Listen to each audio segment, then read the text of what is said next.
É possível considerar a ideia de ser conduzido enquanto se conduz.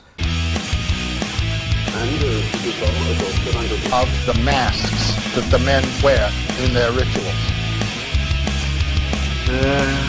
Bom, eu quero dividir com vocês mais uma ideia pedagógica que me ocorreu numa aula de filosofia da educação para os meus alunos e a filosofia da educação deveria ela pretende lançar um olhar sobre a educação e realizar o ato pedagógico por natureza, que é o da definição daquilo que está indefinido, né? Minimizar as angústias humanas por meio da palavra, por meio da lógica, por meio da reflexão. Esse sempre foi um ato humano, assim, desde o começo dos tempos, quando o homem se entende por homem, ele vai tentar buscar algum tipo de definição para aquilo que para ele é indefinido, né? O primeiro pensamento desse tipo é um pensamento de tipo místico ou religioso, né? Que não é necessariamente menor ou melhor do que o raciocínio lógico, mas enfim, foi a primeira forma que o ser humano encontrou de dar nome para aquilo que é indefinido, né? A filosofia, ao longo da história, buscou também realizar essa tarefa de minimizar esses vazios, essas angústias existenciais humanas por meio da palavra, por meio do logos, né? Por meio do verbo criativo e criador. E se a gente pensar em filosofia da educação, a principal tarefa aí é a de lançar esse mesmo olhar reflexivo, esse olhar de tentativa de busca por uma verdade aplicada ao modelo educacional, ao modelo pedagógico, né? E aí a pergunta que cabe para essa história, talvez a primeira grande pergunta que a filosofia da educação deva se fazer é: o que é pedagogia, né? O que é o fazer pedagógico? O que é o ato pedagógico, né? Que parece uma coisa tão natural no ser humano que muitas vezes a gente nem se percebe realizando. O ato de ensinar, ou o ato de aprender, né, com alguém, sendo permeado por um outro nessa relação, é algo tão espontâneo, tão natural do ser humano que, em geral, a gente não se percebe realizando esse ato. Mas se a gente for analisar a etimologia da palavra, buscar um pouco na raiz da palavra pedagogia, que é uma palavra grega, na verdade é uma conjunção de duas outras palavras, a gente começa a perceber que dá pra gente mergulhar um pouco mais intensamente no sentido original do que é a pedagogia, né? Esse peda do pedagogia vem do paidos, paida, grego, que pode ser traduzido, por exemplo, como criança, normalmente é traduzido como criança, mas muitas vezes também é utilizado por alguns autores para denotar aquele que é ingênuo, aquele que ainda não tem a experiência, ou aquele que não tem ainda o governo sobre a própria existência, ou que não pode dirigir a própria vida. Por exemplo, um escravo às vezes é adjetivado lá com esse termo peda, ou paida, as mulheres às vezes. Então, no pensamento antigo, aquele que ainda não é capaz de controlar a própria existência ou não tem o domínio sobre si mesmo, pode receber essa designação de paida, né? Esse gogia do grego, né, ele vem de um verbo, né, o ago, né, na sua forma ativa, é o conduzir, eu conduzo, ou o agen, na forma do infinitivo, né, o conduzir, né? Então é interessante pensar. Então, os primeiros pedagogos, né, os primeiros que receberam esse título de pedagogo, na verdade eram escravos, né, de famílias de aristocratas que tinham lá suas crianças, os seus filhos, e tinham que se deslocar pela cidade, ir para o ginásio, ir para os locais todos.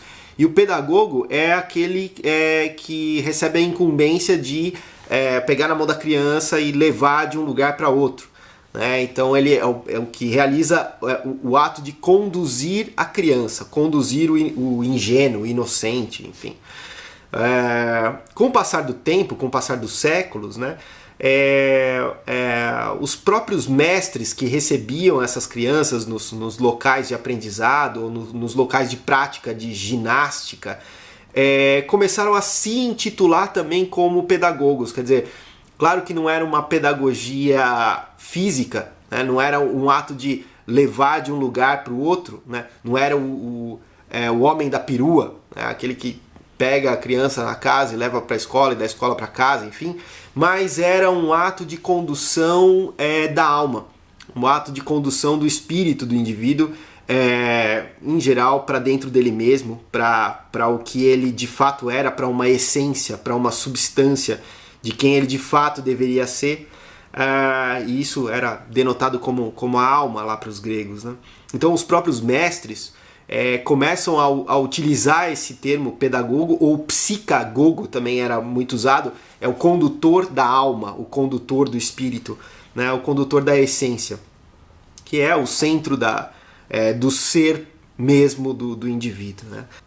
A ideia do tangível em direção ao intangível, né? Então, no início, o pedagogo é aquele que fisicamente faz uma condução da criança de um lugar para outro, ou seja, tangível, material, físico, né? Você vai pegar na mão da criança e levá-la de um lugar para outro.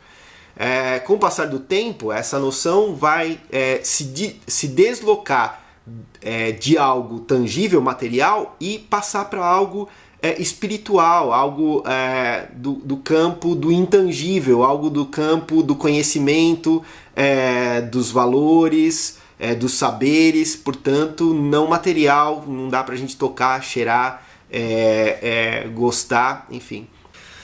Se a gente der um passo um pouquinho além dessa história e analisar com um pouco mais de atenção essa questão dos verbos gregos e desse verbo especificamente, né, do conduzir, do agogé, agen, né, o ato de conduzir alguém, em português a gente acaba perdendo um pouco da nuance e das sutilezas da língua, que a língua nos proporciona, né?